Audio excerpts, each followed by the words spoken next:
37 years, changing along with fans across decades and devices, screens, and experiences. Today, SportsCenter is a truly multi-platform brand that goes beyond television.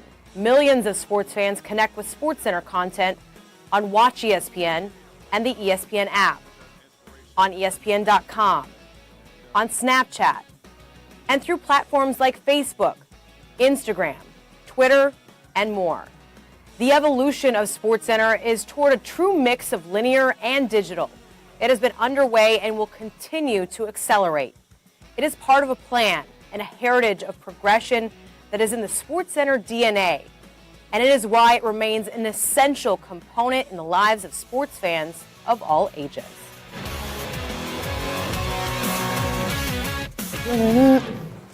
All right, terrific.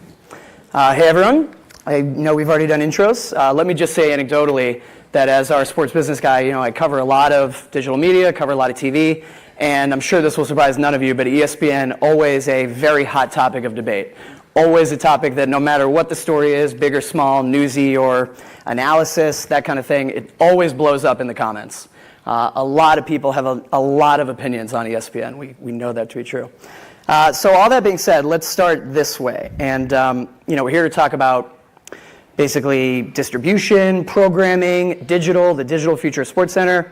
Not really here per se to talk about layoffs, but obviously recently there was a big round of layoffs at ESPN. And I just wanted to start this way. On that day when ESPN announced that and also announced a number of programming changes, the president of ESPN, John Skipper, had a public memo, and in part it said the following. Our content strategy is primarily illustrated in recent months by distinct personality-driven SportsCenter TV editions and digital-only efforts. And that term is really interesting to me, personality-driven. I think that's been a sort of hot topic for our readers, at least at Yahoo, when we write about ESPN's business. So let's start with Jamel. You are one of these personalities that they're talking about. What does that term mean to you, personality-driven? And if John Skipper is publicly saying, we really want to emphasize personality-driven, what does that mean to you?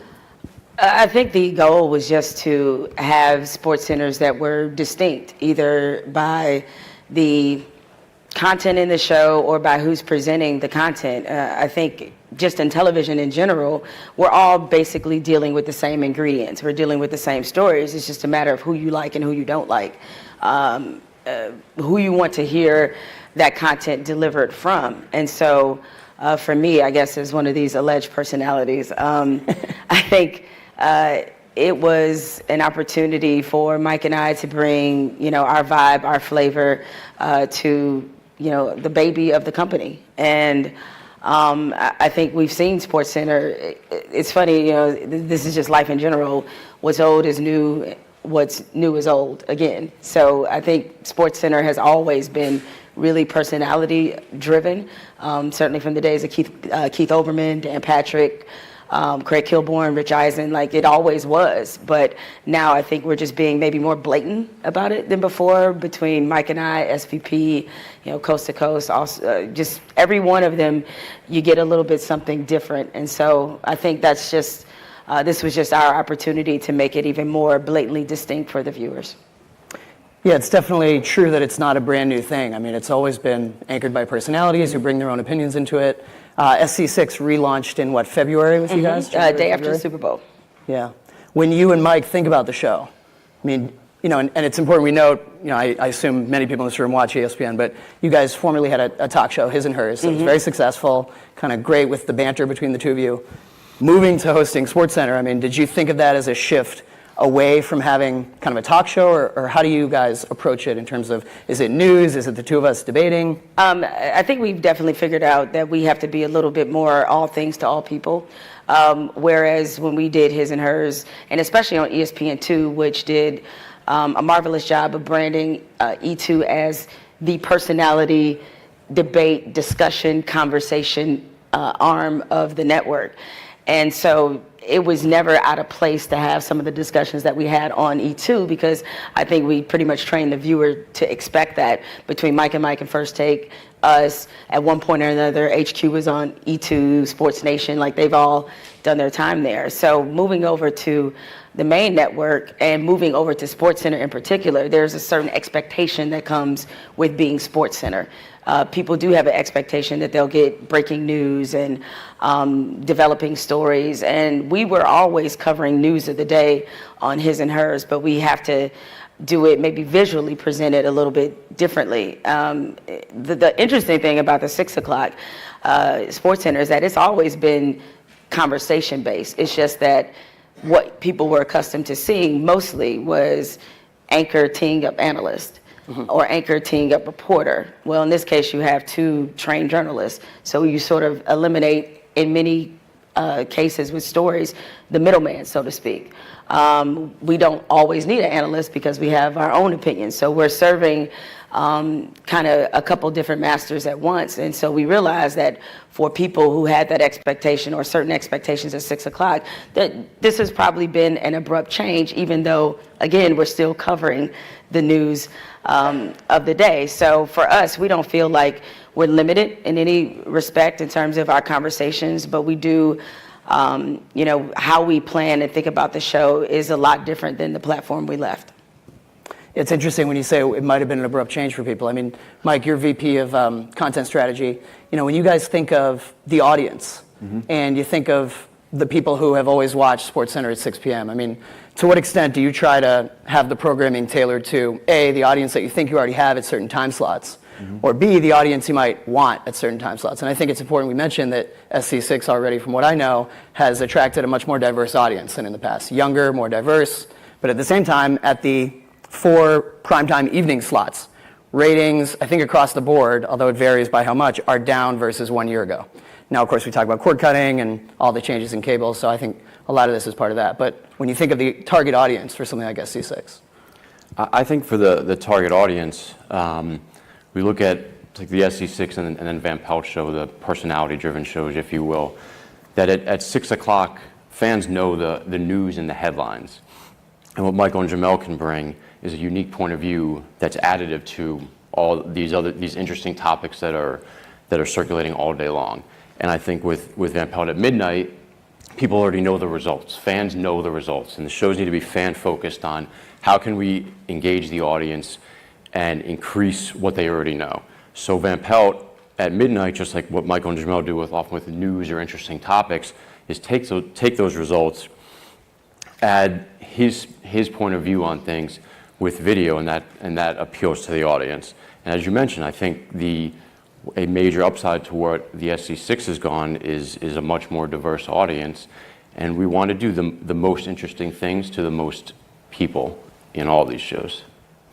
Yeah, I mean, across the board, what's interesting about ESPN, and I want to ask you this, Nate, as VP of Audience Development, but like many other things in sports media, or even like certain sports leagues, I use this example with pro golf all the time.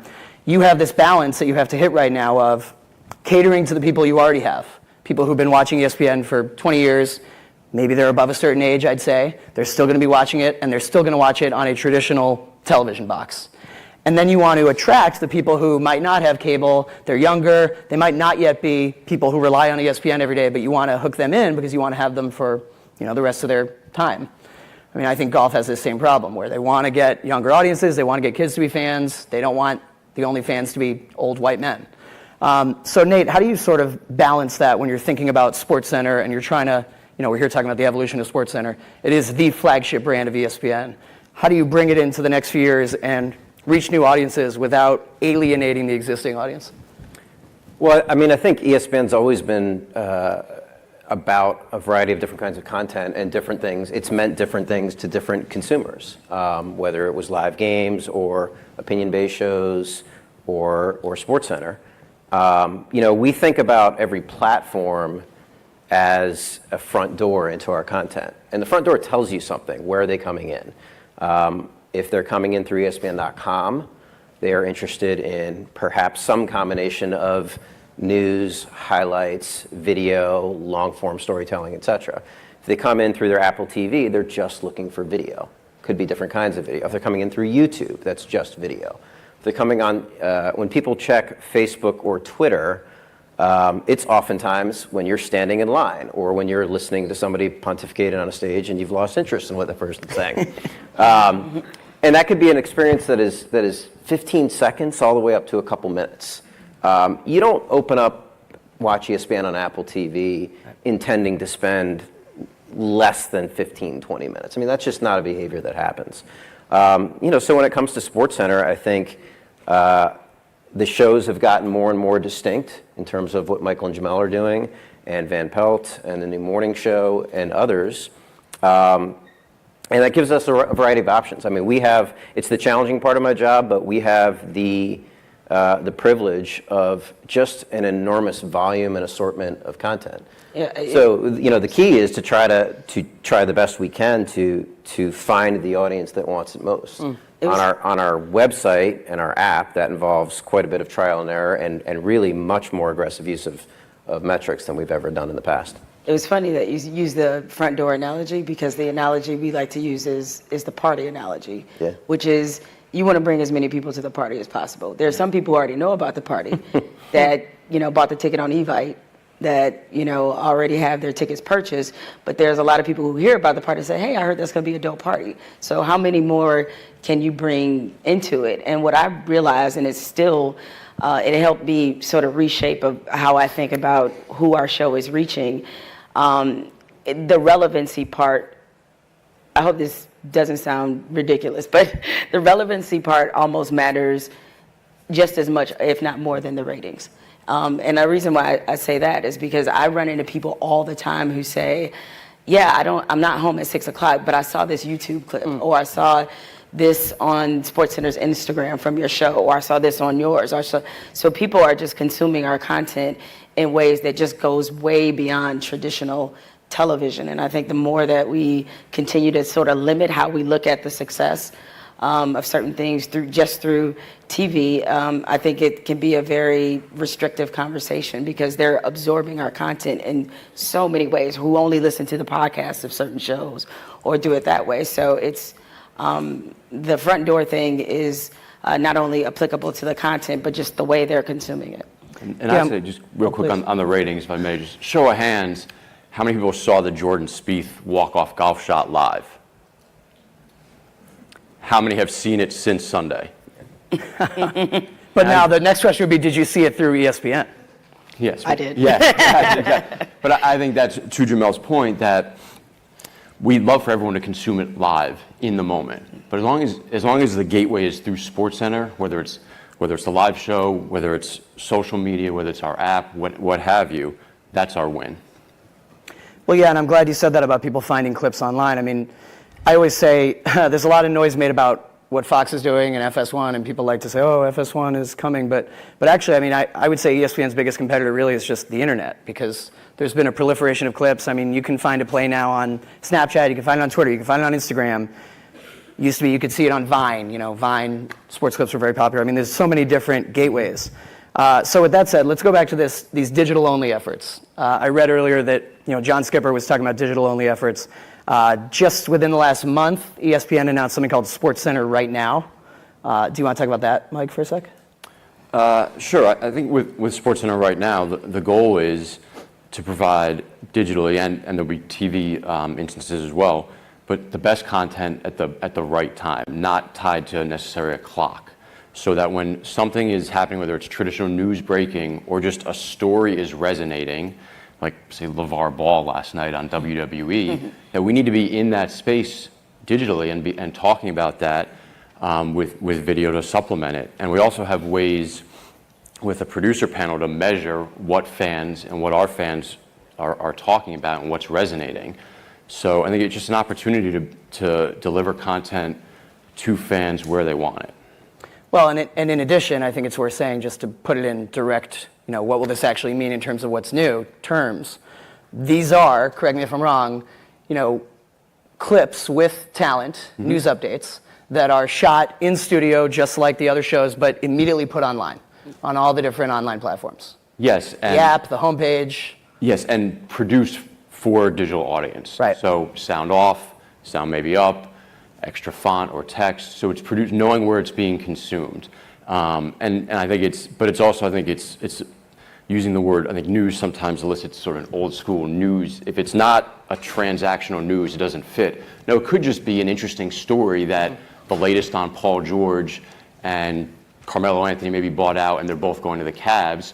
it may not have already happened, but there's discussion about it, our reporters are reporting on it, so how can we augment that experience immediately online? Yeah, or we wrote about this a month ago at Yahoo, and I was speaking to Rob King, who oversees SportsCenter, and he used the example of, let's say one of our reporters is at a Giants practice and talks to Eli Manning at his locker for a second. Mm-hmm. Eli says something surprising. I hate that I'm saying an Eli Manning anecdote because I'm a Tom Brady and Pats fan. But Eli Manning says something interesting. Get the reporter on camera. You play the clip of what Eli said, and you also have the reporter explaining what this means and why this is newsy. And 2 minutes, throw it online, right? Yes, we realize that everyone with their phone, obviously, and mobility, they have a TV. They have multiple TVs in their pockets. And so if Eli has an interesting anecdote, that we need to then serve that fan immediately. So it's interesting because, first of all, let's say, this is a big step. Right? This is, I saw the sort of mini SportsCenter studio that adjoins the main SportsCenter studio where this will be shot. Mm-hmm. Some of them will have someone at a desk, even though some of them will be in the field. And this is going to involve, a lot more production time, a lot more sort of social listening. And when we discuss this, and I was talking to people who are in this industry, some of them, the first question they ask is, well, what took so long? Mm-hmm. Right? This is something that many online-only sports outlets, Yahoo included, Bleacher Report, SB Nation, a lot of them do things like this and have done them for a few years. Shooting clips, live shows, 2-minute segment, someone talking about news that happened. So I guess I want to ask, what were you guys doing before that sort of fell under digital only, and why do you think it took until now to decide, hey, let's really ramp this up?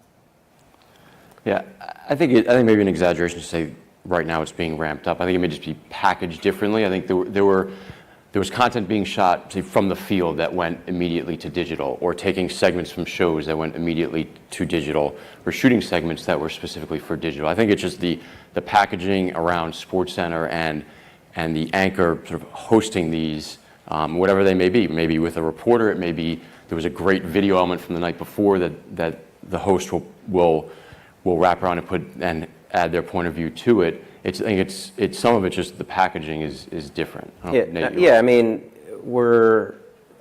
2.5 years into our run on Snapchat Discover, which is ESPN branded, but features SportsCenter content prominently.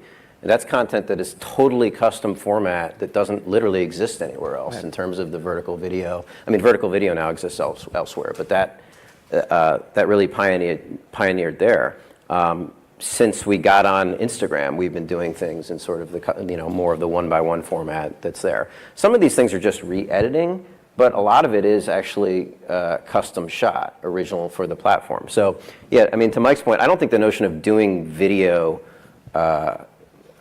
just for digital is new, but there is, let's face it, there is some tension. We produce an enormous amount of content for screens that are shaped like this, aspect ratio. By the way, all live events are that way, and I think they're going to stay that way. Yep. And so we have to be in both places, and there's times when a great television segment makes a great digital segment. And there's times when you can just tweak the formatting, and there's times when you're better off shooting something original. What Mike's describing, increasingly, and this is an industry trend, you have text on top of video. Yep.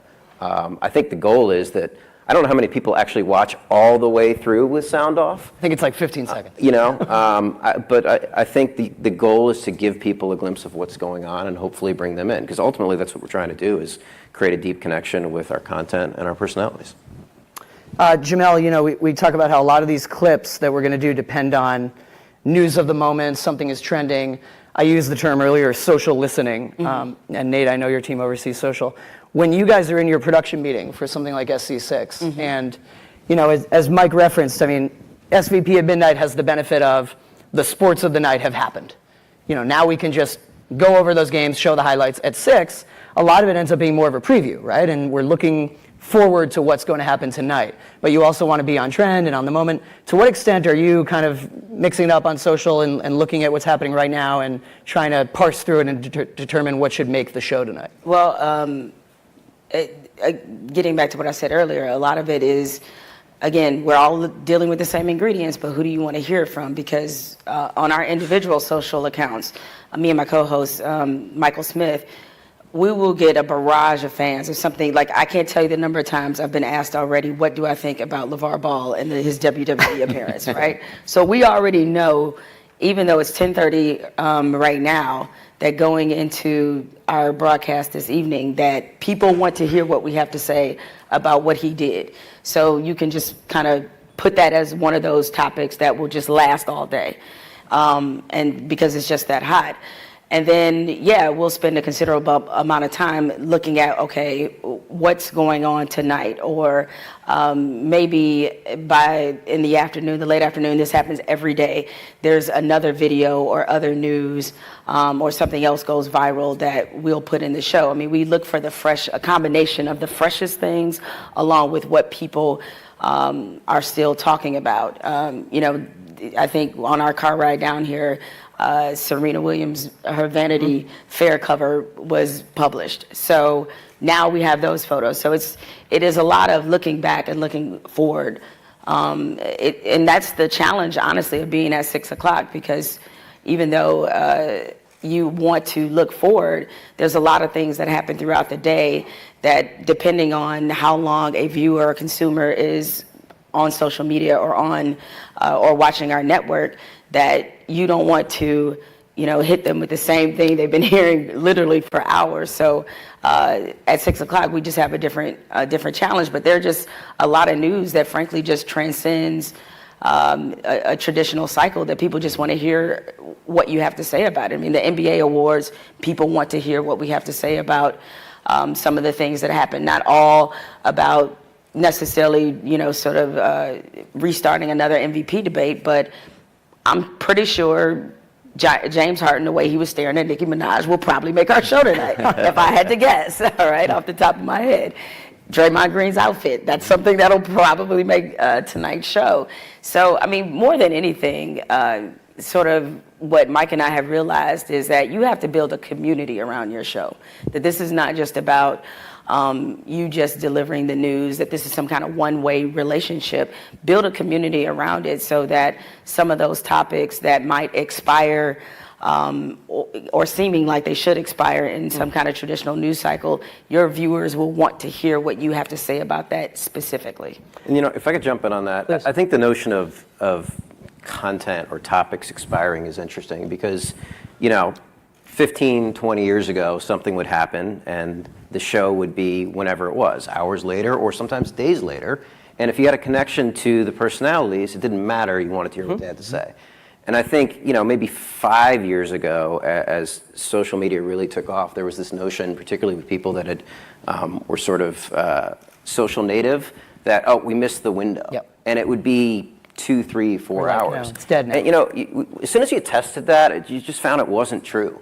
I mean, we could have the Jordan Spieth highlight today, and it would do well. Or if you turn on SE6 today, and maybe you don't have the volume on yet, but the lower font tells you that they're talking about Draymond's outfit. Like, as long as you have a connection to Michael and Jamel, and maybe even if you don't, there's interest there. So I think we've figured out that we have a lot more latitude with topics. You need fresh perspective on it sometimes. You need fresh video, etc.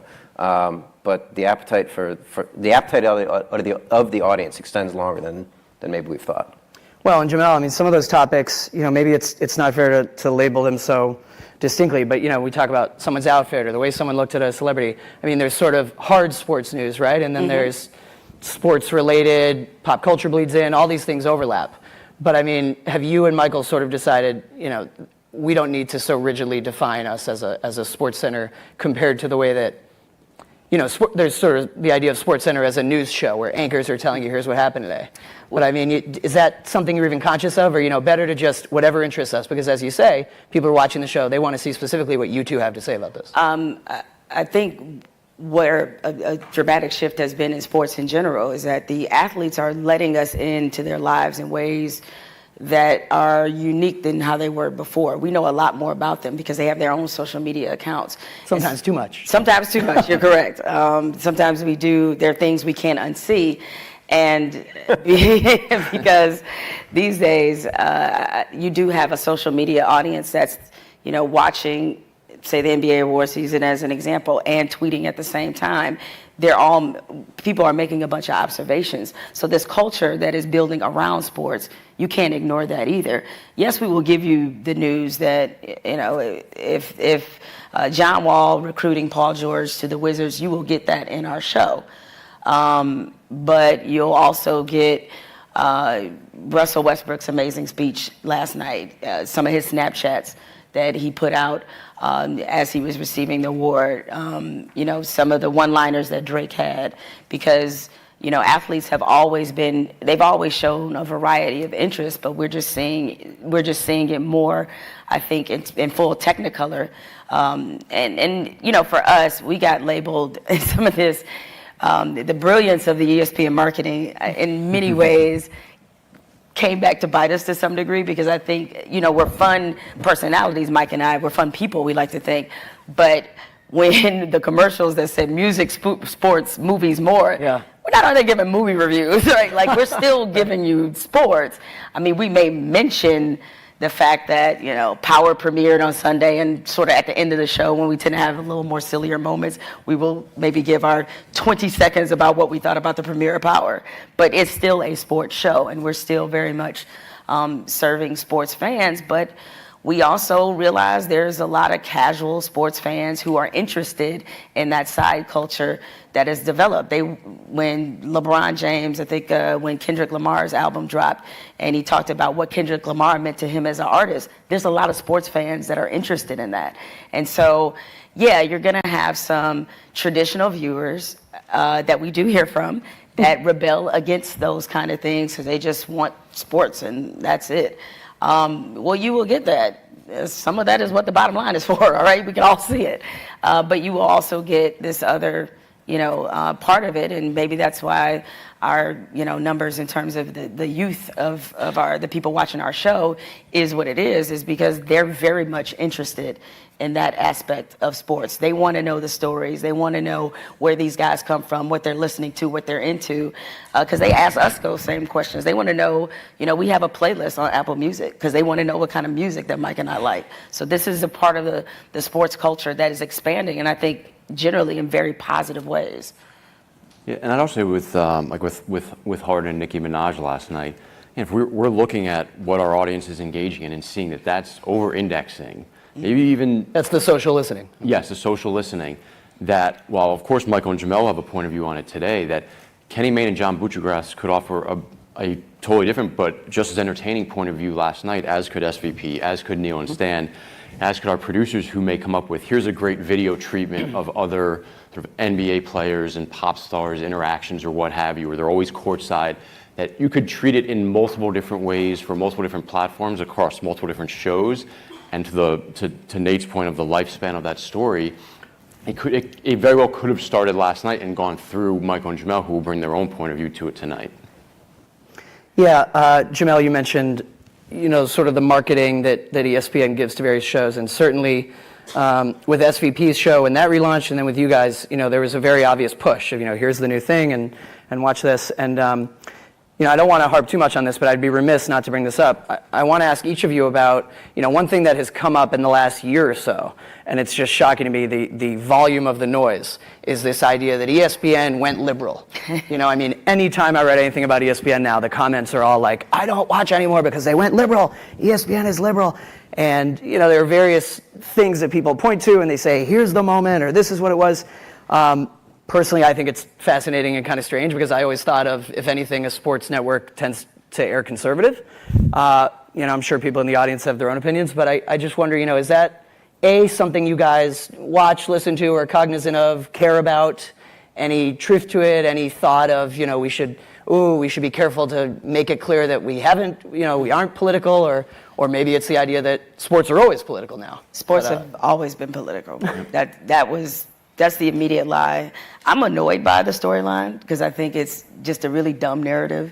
And I'm annoyed by it because on a lot of levels. One is that it's just, ESPN, I think, has always been the leader in terms of, diversity, in terms of the personalities that we have, on air, behind the scenes, just a diverse company in general. But I'll just narrow it to what people are seeing people are seeing on air. And I just had noticed the correlation between us being called more liberal as you see, more women in a position on our network in terms of driving content, as you see more ethnic diversity, that all of a sudden ESPN is too liberal. So I wonder when people say that, what they're really saying. So that's one part of it. The other part of it as well is that we're journalists, and people have to understand these uncomfortable political conversations, and people are also, I think, pouring way too much into the political crockpot, because some of it is social commentary, some of it, for some people, is just an issue of morality, but the athletes are dragging us here. I didn't ask Colin Kaepernick to kneel. He did it on his own. So was I supposed to act like he didn't? Greg Popovich every week at his press conference is having a 10-minute soliloquy on Donald Trump. Am I supposed to act like he's not doing that? You have athletes saying they're going to the White House, not going to the White House. That's all sports news. It didn't just start with this generation of athletes. It's just always been that way. And sometimes when I hear viewer or get feedback from them, and they say that they don't want their political, politics mixed with sports, I say, well, what do you think about Muhammad Ali? And then all of a sudden it's glowing praise. And I'm like, well, the reason why you're saying that is because he turned out to be right. So when they're on the right side of history, it's so much easier to accept. But when you're still at this point where, well, are they right? Are they not? Do I agree with them? Do I not agree with them? Then all of a sudden it's, I don't want you to mix in the politics and sports. Again, we're just responsibly covering the news. It's not about how we feel about that. It's about what's there and what's in front of our face. And you're not going to be able to put that toothpaste back in the tube in sports anymore. So, and as you know, this is somebody who covers sports business. A lot of these people saying they don't watch anymore, I'll say, okay, so who's your favorite college football team? And I'm saying, so when that game was on our network, you didn't watch? Right. Probably not, okay? Right. So the thing is, you can't call up cable and say, you know what, I hate ESPN, cancel it all. Yeah, that's not happening. So that's why. Same thing with Kaepernick, with people who said, I'm not watching NFL, sure, till your team comes on. And I think that's one of the key points. I mean, the Kaepernick thing happened. We covered it.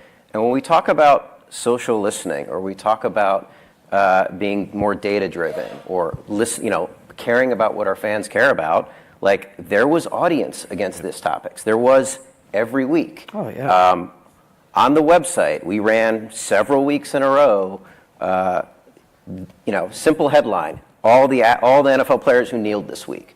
I remember 5-6 weeks in, me asking in a meeting, like, do we really need to keep doing that? Are people clicking on that? And the answer was, yes, there is interest in this every week. So all we're doing is, in that case, that one's not that different, actually, than something like LeVar Ball or Brett Favre's retirement. When you hear, you guys are just beating this into the ground, but the data says otherwise. The data says the interest is still there. The other way we do talk about it is the same way we've always talked about it, which is from a journalism perspective. Are we being fair? Are we being balanced? Is there another perspective that we're presenting here? And we're certainly aspiring to do that at all times. Yeah, and echoing Jamel and Nate's points, the data says there was interest. We have a responsibility to cover Colin Kaepernick, who was within this much of winning a Super Bowl. So that to me is an easy decision. And now imagine if we hadn't covered it the way we did, and now he's not on a roster, and an enormous layer of the story, wherever you stand on it, is what happened this past fall. So it's just, spinning it forward, we have to be there throughout that story arc, and whether he lands on a roster or not come week one, and whether I don't think that'll be the finality to it, but we have to see it through from the beginning. Yeah. Let's go back to talking about trying to reach people where they are, the many different doors. It's something that we talk about as an online website all the time. It's just the idea that people aren't usually reaching you through the homepage anymore. And maybe that's different for ESPN.com. But in terms of news sites, usually they're finding a story because they see a link on Twitter, they see it on Facebook, they Google it, whatever it is. So let's apply that to television. Let's talk a little bit about ESPN's recent OTT, which is, everyone in this room I'm sure knows, over the top. And that is catering to audiences that don't pay for a traditional cable subscription. So I want to mention ESPN and I think this has happened kind of quietly, but suddenly now ESPN is on, or has agreed to be on, Hulu TV, YouTube.tv, Sony PlayStation View, AT&T DirecTV Now, and is on Sling TV, which was the first one they agreed to. Now, these are all services that you can get without cable. You pay a flat fee a month, and you can get all of ESPN's programming. Can we talk a little bit about, looking down the road, what is the end result here? I mean, there was a time where we didn't think you'd really be able to see any ESPN stuff without a cable box. Now you can. What is the obvious, inevitable next progression? Or maybe ESPN doesn't really want it to get to that point where you can kind of get everything a la carte.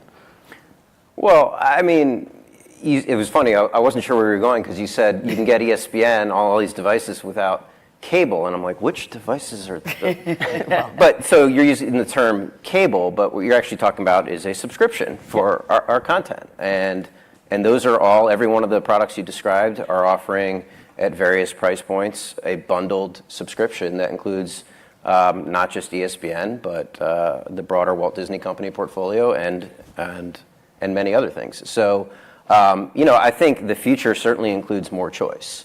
So in the case of everything you just described, people may have an affinity towards Hulu already or YouTube already.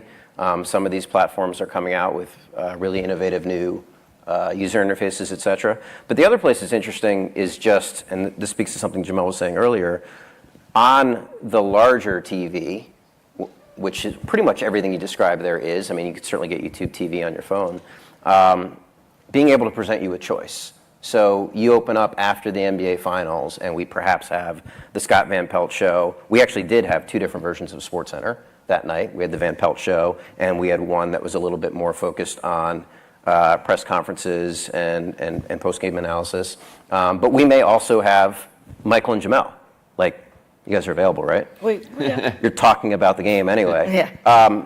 That format in terms of you have this larger screen and you have thumbnails gives the ability to present an array of options.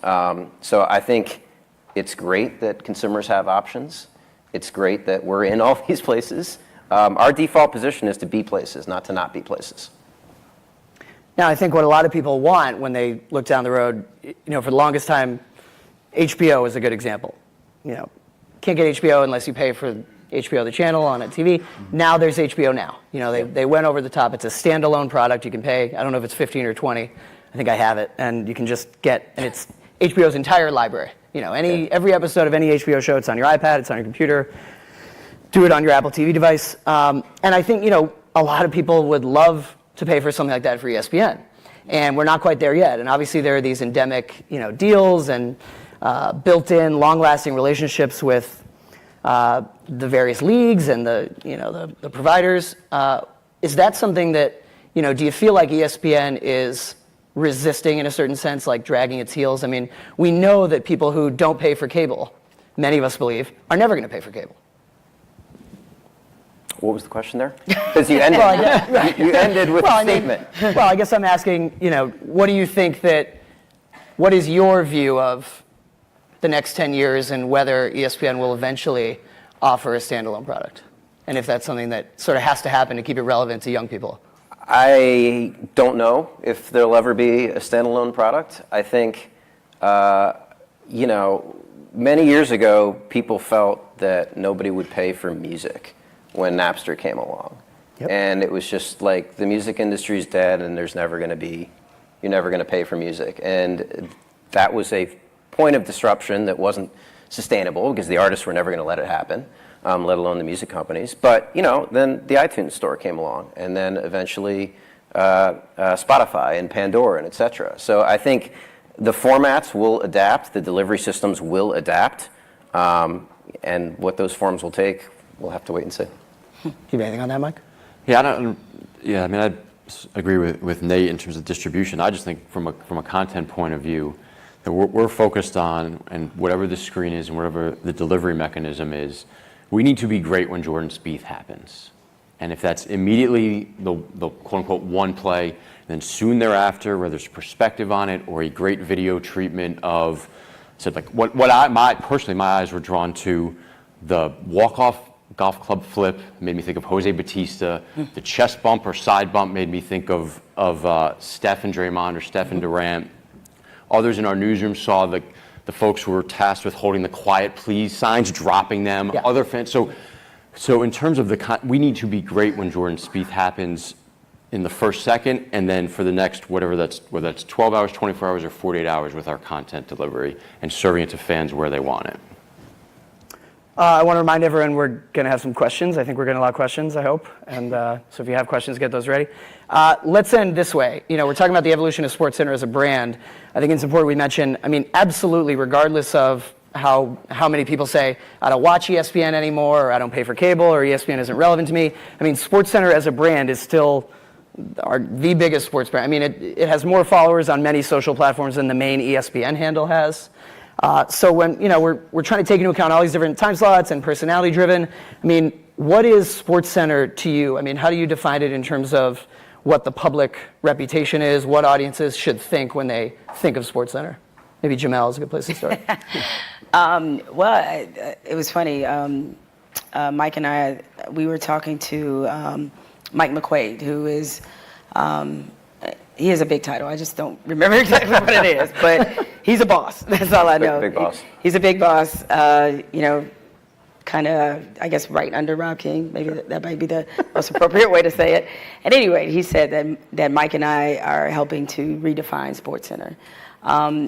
That's true and not true. Maybe the way in which you're used to it being packaged in some degree, but I think SportsCenter, as you pointed out, remains a commanding brand, and I think it is will always be the not only just keeping the lights on in ESPN or one of the things that do, but also it will be the vehicle in which sports fans are served, and we look at it very basically. We're not there we're there to maybe redefine SportsCenter, but certainly not to reinvent it. And Mike and I joke all the time that based off the commercials, people would have thought we were going to do SportsCenter backwards. but no, it's still going to be a entertaining and journalistically sound vehicle in which to inform sports fans, and we just want to make them a part of the experience of ESPN in general and consuming our content. So really, I tell this to younger sports journalists all the time, is that what we do remains very basic and always will be. Telling people things they don't know, developing sources, breaking news. It's just the delivery and the technology changes how you do it, but the basis of what you do never changes.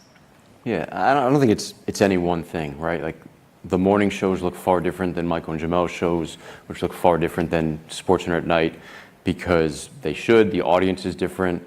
What's going on is different. The topics are different. I think SportsCenter it's great. It's with personality, great video and highlights. It's great storytelling, and it's great news gathering and disseminating that information. Let's leave it at that. What I said, but he said it smarter. Good. Can we take a couple questions? Right? Oh, one question. Wow. Should we give it to a fellow reporter? Go ahead. Hi, Rich Greenfield from BTIG. Nate, you were talking about Snapchat, where you have a whole dedicated effort and you create great content for the Snapchat Discover platform. I think you've been doing it for a year plus. And, it's interesting when you were talking about this concept of paying for cable, because when I was growing up, the only way I could get access to SportsCenter was my parents had to pay for cable, or I had to pay for cable, and I had to wait and watch whenever SportsCenter was on. When I go to Snapchat Discover, I get a pretty good dose, and especially a millennial gets a pretty good daily dose of everything that's happening in the world of sports, not just from SportsCenter, but from the NFL and the NBA, who are publishing organic content, but they don't pay. There's no paywall. Advertising is literally as fast as you can tap the screen, you don't see the ads. It's like literally gives you like tap syndrome. Isn't there like kind of a tension, an inherent tension of you've got a business trying to drive people to pay, essentially a big number every month, whether it's $40 or $80 a month for cable and to get ESPN, but they go onto Snapchat and they get kind of the best of what's going on in sports for free every day. And how does that end? Well, I think, we're not, one of the things we're not doing on, say, Snapchat is broadcasting the games live or broadcasting Michael and Jamel live. Not yet. So I think live is a place that we're not going. We've actually been doing that for 2.5 years. I think Snapchat for us is by far the youngest demographic of any of our own platforms or social platforms.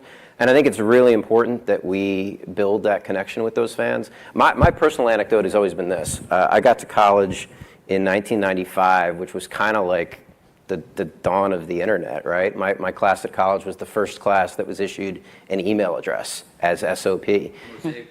Yeah. So it was actually Netscape. So they brought us into this computer lab, and I'd never really seen the internet. I'd seen Prodigy and things like that. And the first thing I did was I typed in ESPN. And I had no idea what was going to show up. It was just I was a sports fan, and ESPN defined sports to me. And up popped up ESPN.net Sports Zone. So I think, when we're talking about Snapchat, we need to make sure that we create great experiences for that audience so that we have a brand foothold with that audience. So whatever their thing is, that's me typing in ESPN, which maybe the App Store or whatever the next thing is, we need to make sure they do that, because they're not going to buy a cable subscription at 13 years old. And we don't know what the subscription package is going to look like by the time they get to 22. But we want to make sure they have that brand connection first. So, you could look at it as a little bit of a trade-off, but there is advertising. Not everybody taps through it right away. And we definitely feel confident that we're building a connection with those fans. Great. Can we get a round of applause for